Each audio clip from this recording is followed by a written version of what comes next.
remember I was collecting ash while I was on the grate up there while I was cooking iron ore. I don't have that ash yet. It's still on its way home in the family Conestoga, but this is some from a couple of recent smelts that I did. And it's the same source. It's that wood charcoal. The idea is that this stuff contains carbonates, particularly potassium carbonate, which is called potash. Because this is the ashes of wood, apparently it also has some sodium carbonate in it. But my thought is, I want to get that potash and see what I can do with that potash. So let me show you how to go about doing that. The first thing you got to do is extract it in a water bath. Remember a couple episodes ago, I essentially did a cooking show, and this is going to look a lot like a cooking show. So bear with me while I do this. One thing we need to do is get everything out of there but the ash. The charcoal does not count. You want just the powdery ash.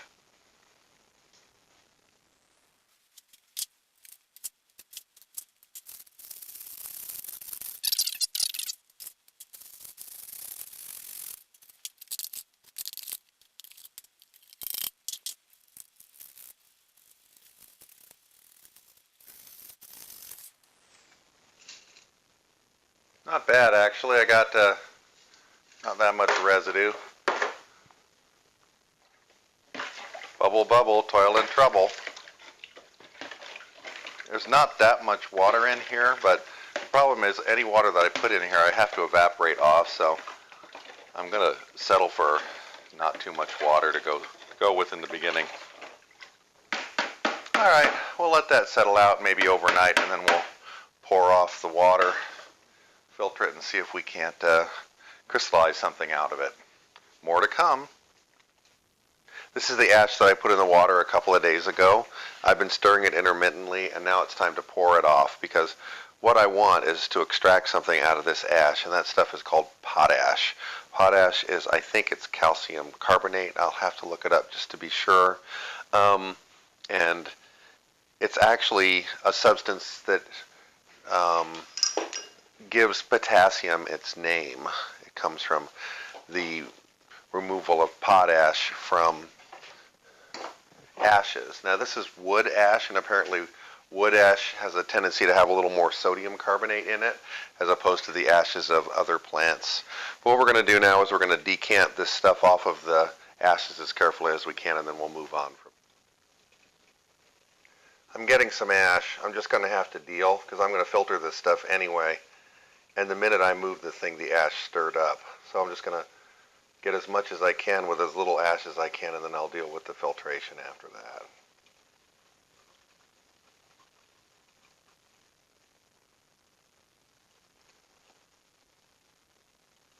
Because I have no idea how much potash I have here, which means I want to get as much water as I can, because I figure more water, more potash.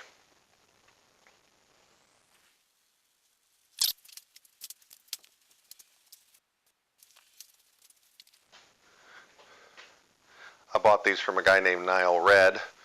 He's on YouTube, obviously. Really kind of a fun guy to watch. I've got two 1-liter beakers. I have a feeling I've got more than 2 liters here. We'll know in a minute. I might wind up having to let this evaporate off and then filtering more of it.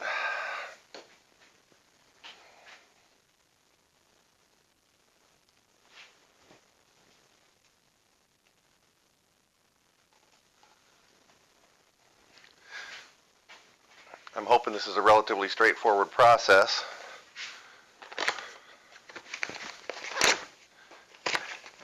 Every time I do one of these shows, it seems like I'm moving further into the kitchen.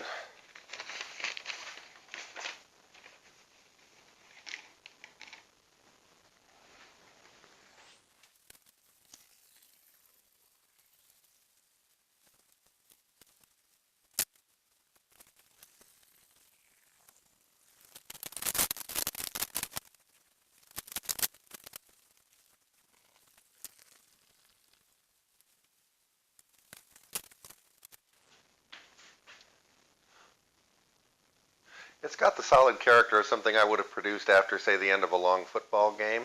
But if I did actually piss in them, you know that I have neither urinary tract infection nor proteinuria. Let's see. What's it taste like? Well, that's a very odd flavor. I don't know how to describe. It's very piquant. I'm going to call it astringent. Let's see if I can find a description of the flavor of potash, because I don't know how else to describe it. It's got sort of a slightly metallic, sort of basic, sort of dehydrating sort of feel with a hell of an aftertaste. Well, we can't do anything with that. Now we've just got to wait for it to evaporate. I could boil it down on the stove, but I'm not going to do that. I'm just going to let nature take its course. I'm going to give it a little assist with this. But I think I'm probably looking at several days worth of evaporation here, so more later. It's 3 days after I filtered off that ash extraction, and I did finally manage to reduce that 2 liters of fluid down until really there was only about 50 to 100 left in each beaker. Then I transferred everything to that beaker and cleaned this one out. I early on got a precipitate starting, which was almost certainly chloride salts of potassium and sodium. The carbonates are much, much, much more soluble in water than the chlorides are. And then as I got down to the very bottom and things dried out, I got a second precipitate. So what I'm actually going to do is I'm going to take this right here, because I don't really care about the chlorides, it's the carbonates that I want. I'm going to go ahead and do this.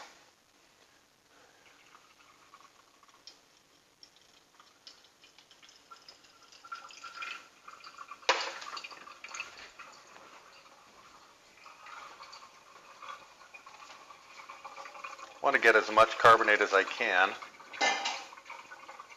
because I already know it's going to be the minority of all of this solid. The chlorides might actually be useful because you can use them as flux when you're melting metals. I'm up close to 600 ml, so I know that's going to, by experience, that's going to take most of a day to reduce back down to crystals, so I'll see you in a day. So let's take a look at the results of my potash extraction. This is 23 grams of what's primarily sodium and potassium chloride. Remember that I had some stuff that precipitated early, and then I recrystallized the rest of it. This stuff tastes like chalk. I have no idea what that is. Doesn't taste like a salt. This is the carbonates.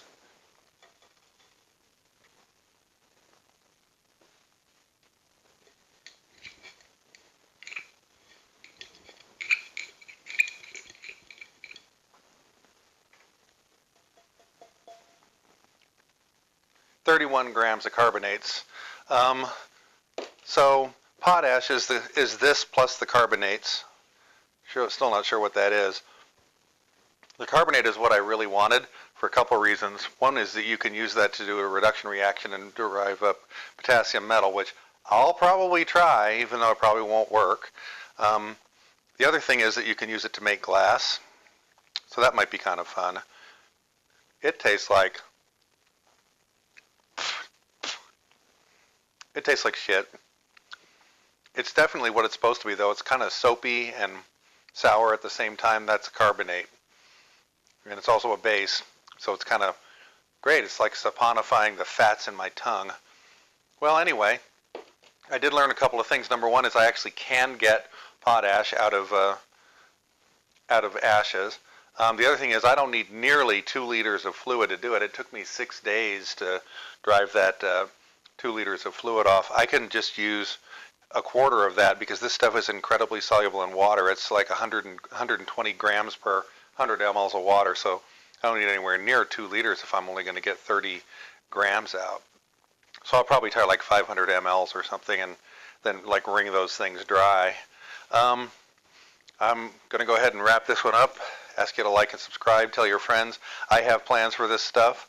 I'm just not ready to go forward with it, and I need more. But I've got more ashes on the way. I'm always burning something. So when I've got more ashes, I'll make more carbonate, and when I've got enough of it, I'll show you what I do with it. Thanks very much for watching, and see you later. So I'm not really satisfied with what I thought that was. I just don't think that's a chloride salt. It doesn't taste right. Plus, it precipitated really early, and then it was like massively adherent to the sides of the beaker. I'm thinking this is going to be a calcium carbonate or some kind of a calcium salt. I haven't tried this. This is new. That's vinegar. I could extend the urine theme from earlier, but it's not. It's vinegar.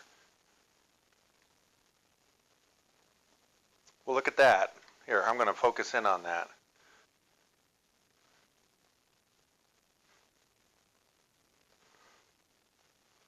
Let me do that again.